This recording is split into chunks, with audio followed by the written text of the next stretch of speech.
मणिपुर नाम के एक छोटे से गांव में रीता और राजू, एक पति पत्नी, अपने दो बच्चे पिंकी और चीकू के साथ एक टूटा फूटा घर में रहते थे। राजू मुखिया के खेत में किसान का काम करता था और रीता दूसरे गांव में सुनार के घर में कामवाली का काम करती थी। दोनों पति पत्नी मजदूरी करके बड़े मुश्किल से अपने बच्चों का पेट भरते थे। यूं तो हमेशा हल्का फुल्का बारिश होती थी, जिससे किसान अपने खेतों में आसानी से काम करते थे, लेकिन इस साल बारिश बहुत ज्यादा बरस गया था, जिसके कारण पूरे गांव में बाढ़ का कहर मच गया था, जिस कारण किसानों का फसल बहुत ज्यादा नुकसान हो गया था। इस वजह से मणिपुर के लोग बहुत ज्यादा परेशान हो गए थे। दिन हो या रात हो, लोग बारिश के कारण परेशान थे। इस साल तो बहुत ज्यादा बारिश हो रहा है, जिस वजह से कार्य करना बहुत मुश्किल हो गया है और घर से निकलते ही बारिश के कारण पूरा शरीर गीला हो जाता है। इतनी भारी बारिश में घर से बाहर जाने का मन नहीं कर रहा। न जाने इस साल हमारा क्या होगा इस टूटे हुए मकान में। ठीक है, अब मैं काम पर जा रहा हूँ, नहीं तो मुखिया गुस्सा करने लगेगा। राजू काम के लिए मुखिया के खेत में जाता है। पिंकी और चीकू बगल के गांव में एक सरकारी स्कूल में पढ़ते थे। रीता अपने दोनों बच्चों को स्कूल छोड़कर काम पर चली जाती है। उस बड़े से घर में मालकिन सुनीता और मालिक अजय अपने दो बेटियों मीना और सीमा के साथ रहते थे। ओ रीता, तुम आ गई। जल्दी से घर का पूरा काम खत्म कर लो। पता है, आज मेरी बेटी मीना का बर्थडे पार्टी है। शाम 5 बजे से पहले तुम पूरा काम निपटा लो। और हाँ, इसके बाद तुम हॉल सजाने में मेरी सहायता करोगी, ठीक है ना? ठीक है मैम साहब, मैं सबसे पहले घर का पूरा काम खत्म कर लेती हूँ और उसके बाद हॉल सजाने में मैं आपकी सहायता करूँगी। इसके बाद रीता हॉल को सजाने में अनिता की मदद करती है। अनिता और रीता घर को बहुत खूबसूरत तरीके से सजा देती है। अच्छा मैम साहब, मैं पूरा घर का काम खत्म कर चुकी हूँ और पार्टी की तैयारी भी कर दी हूँ, तो मैं अब घर जा रही हूँ।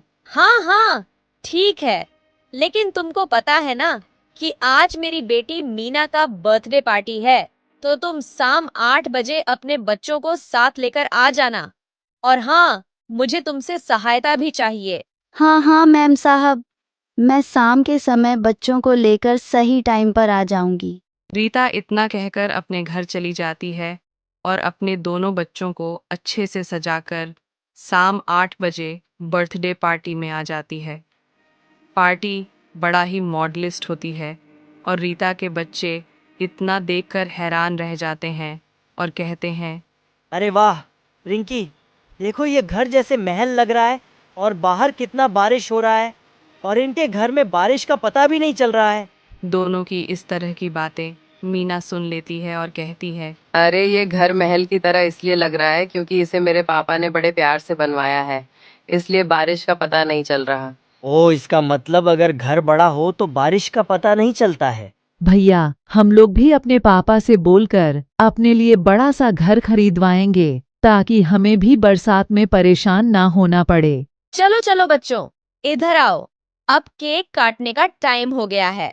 जब पार्टी शुरू हो जाती है और मीना केक काटने लगती है, तो पिंकी और चीकू बड़े से घर को पूरा देखने के लिए मीना के रूम में चली जाती है। भैया देखो, ये रूम कितना सुंदर है और इसमें कितना सुंदर सुंदर सामान है, और ये देखो अलमारी भी कितना सुंदर लग रहा है। दोनों ही सामान देखने लगते हैं और देखते देखते 10 मिनट बीत जाता है और सामान देखते देखते वह मीना का अलमारी खोल के देखने लगते हैं। इतने ही देर में मीना की बहन सीमा रूम में आ जाती है। वह पिंकी और चीकू को मीरा की अलमारी के सामने देख लेती है और जोर से चिल्लाने लगती है, तुम दोनों मेरे कमरे में क्या कर रहे हो? जल्दी से बताओ। माँ, माँ, आप इधर जल्दी से आइए। देखिए, ये दोनों हमारे रूम में क्या कर रहे हैं? अपनी बेटी सीमा की आवाज़ सुनकर तुरंत रूम में आती है। तुम दोनों अभी के अभी मेरे रूम से बाहर निकलो। पिंकी और चीकू अनिता को देखकर डर जाते हैं और रीता भी अनिता की आवाज़ सुनकर मीना के रूम में आती है। क्या हुआ मैम साहब? आपकी जोर से चिल्लाने की आवाज़ नीचे तक आ रही है। क्या हुआ? ये पूछ, क्या नहीं हुआ? तेरे इस दोनों बच्चों ने अपने गंदी पैरों और गंदी कपड़ों से मेरा पूरा रूम गंदा कर दिया। तेरे बच्चों ने बड़ा घर देखा, नहीं चल दिए। सैर करने, ऐसी भी कोई बात होती है? मैंने तो तेरे बच्चों को इसलिए बुलाया था कि तेरे बच्चों ने इतना शानदार पार्टी अपने जीवन में कभी नहीं देखी होगी, लेकिन तेरे बच्चे अपना औकात भूल गए। ये हमारा घर है, कोई अनाथ आलय नहीं कि कोई भी भिखारी हमारे रूम में आ जाएगा और आकर हमारे कीमती सामानों को छुएगा। तू सुन, अभी के अभी अपने बच्चों को लेकर निकल जा मेरे घर से।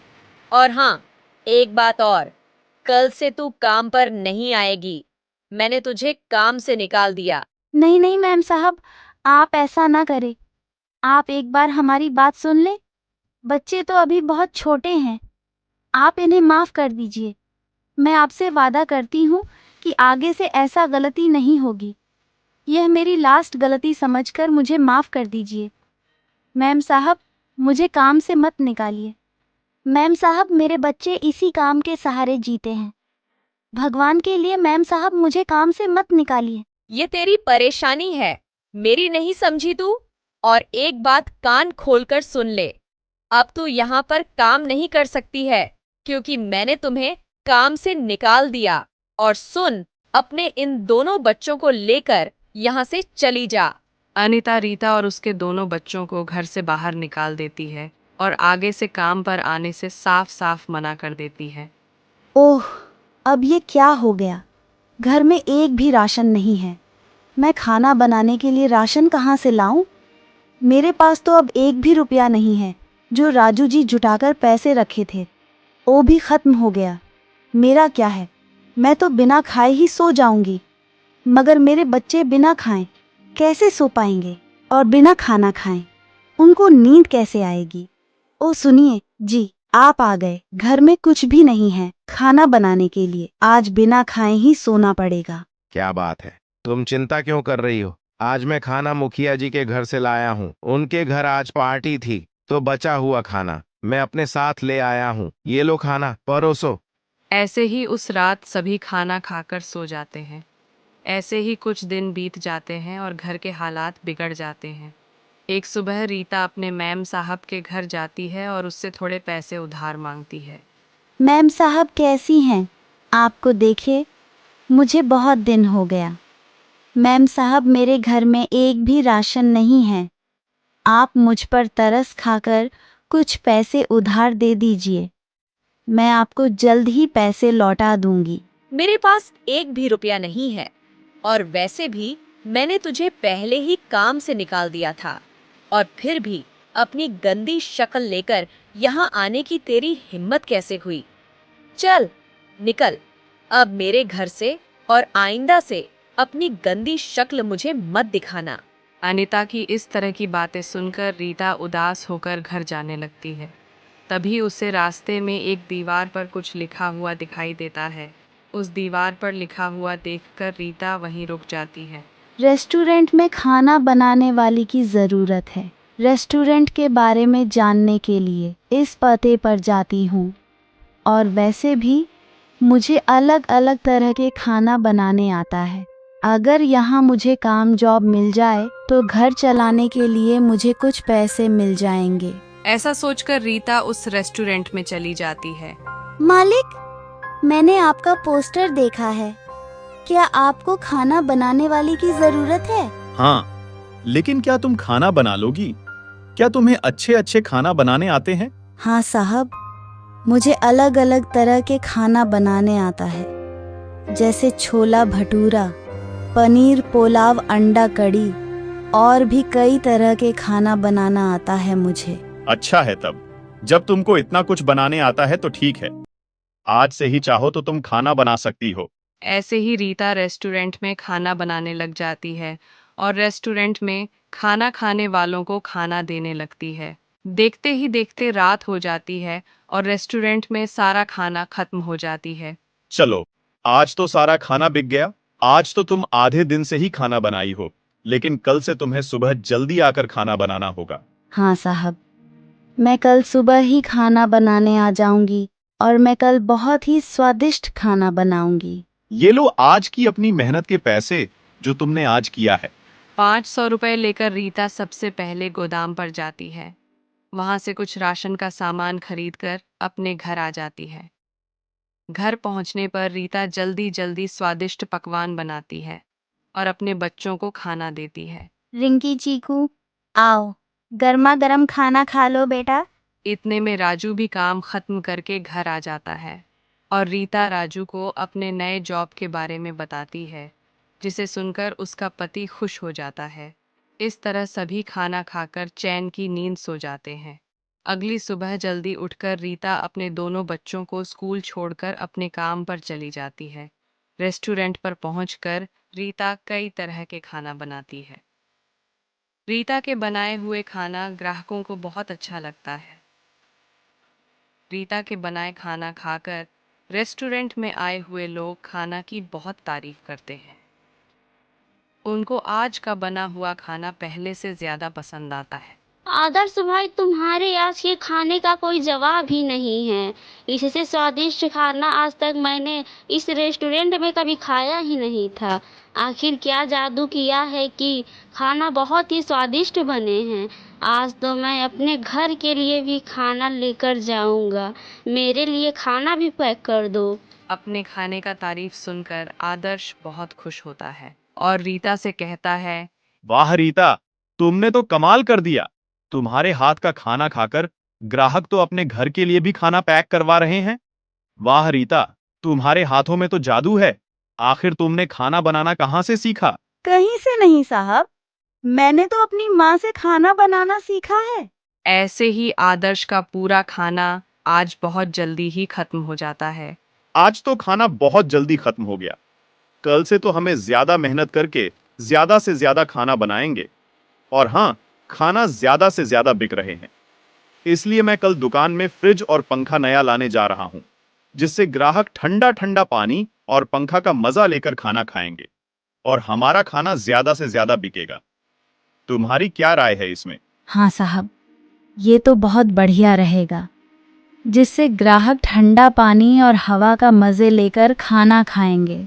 अगले सुबह आदर्श अपने रेस्टोरेंट में नया फ्रीज और नया पंखा लगवा देता है और जैसा उसने सोचा था ठीक वैसे ही होता है। पंखा लगने के बाद आदर्श के रेस्टोरेंट में खाने वालों की भीड़ लग जाती है। ग्राहक पंखे का मज़े लेकर खाना खाते हैं। ऐसे ही आदर्श का सारा खाना आज भी बिक जाता है। शाम जब रीता काम से वापस घर आती है तो अपने बच्चों को आपस में बात करते हुए सुनती है। भैया, उस दिन पार्टी में कितना मजा आ रहा था। कहाँ उस दिन हम बड़े से महल में थे और कहाँ आज हम इस टूटे फूटे घर में बैठे हुए हैं। काश हमारा घर भी बड़ा होता तो हम भी अपने घर में आराम से बैठे होते। इतने में रीता घर के अंदर चली आती है। अरे रिंकी और चीकू, तुम दोनों यहाँ क्या कर रहे हो? क्या तुम दोनों ने अपना होमवर्क पूरा किया कि नहीं और उसे याद किया कि नहीं? अगर नहीं किया है तो जल्दी जाओ, उसे पूरा करो और मैं जा रही हूँ घर का काम करने और खाना बनाने, ताकि जब तुम सब अपना होमवर्क पूरा कर लो तब आराम से खाना खाकर सो जाना, क्योंकि कल तुम दोनों को स्कूल भी तो जाना है। ठीक है माँ, हम अपना होमवर्क पूरा करके आते हैं, तब तक आप खाना बना दीजिए। ऐसे ही कुछ दिन बीत जाते हैं और रीता के घर का हालात ठीक होने लगता है। ऐसे ही रीता सुबह काम पर जा रही थी, तभी उसे कुछ लोग मिलते हैं जो अपना घर बेच रहे थे, क्योंकि उन्हें पैसों की बहुत ज़रूरत थी। रीता घर को पूरे अच्छे तरीके से देखती है और रीता को वह घर बहुत अच्छा लगता है। वह उस मकान मालिक से बोलती है, भैया, इस मकान का क्या दाम है? जी बहन जी, केवल 50,000 इसके दाम है और ये कुछ ज्यादा नहीं है। बहन जी, ये तो बहुत ही कम है, क्योंकि अभी घर बनवाए कुछ ही समय हुआ है। अगर कहीं और खरीदेंगी तो 2 लाख में मिलेंगे। अच्छा ठीक है, पर आपका घर ज्यादा दिन तक टिकेगा ना, और सब कुछ सही है ना, आगे चलकर कोई परेशानी नहीं ना होगी। हाँ बहन जी, ये ज्यादा दिन का नहीं है और ये बहुत लंबे समय तक टिकेगा। इसमें आप सभी लोगों कोई परेशानी नहीं होगी। ठीक है भाई साहब, लेकिन आप साफ साफ बताइए कितना लेंगे। मैं इसके 40,000 दूंगी। अगर आपको अपना घर बेचना है तो मुझे अपना घर 40,000 में दे दीजिए। ठीक है बहन जी, ये लीजिए घर का कागजात। अब ये घर आपका हुआ। अब आप सभी लोग यहाँ आकर शिफ्ट हो जाइए। रीता अपने घर जाती है और अपने पति और बच्चों को सारी बात बताती है, जिसे सुनकर सभी बहुत खुश होते हैं। वाह भैया, अब हम अपने नए घर में चलते हैं जहाँ बारिश का पता नहीं चलेगा। जैसे लग रहा है कि हम जन्नत में जा रहे हैं। अब बारिश भी हमारा कुछ नहीं बिगाड़ पाएगी। नए घर में जाने के लिए बच्चे बहुत खुश हो जाते हैं। इतने में राजू भी वहां आ जाता है। आखिर तुमने आज बच्चों के दिल की बात सुन ही ली और उनका इच्छा पूरा कर ही दिया।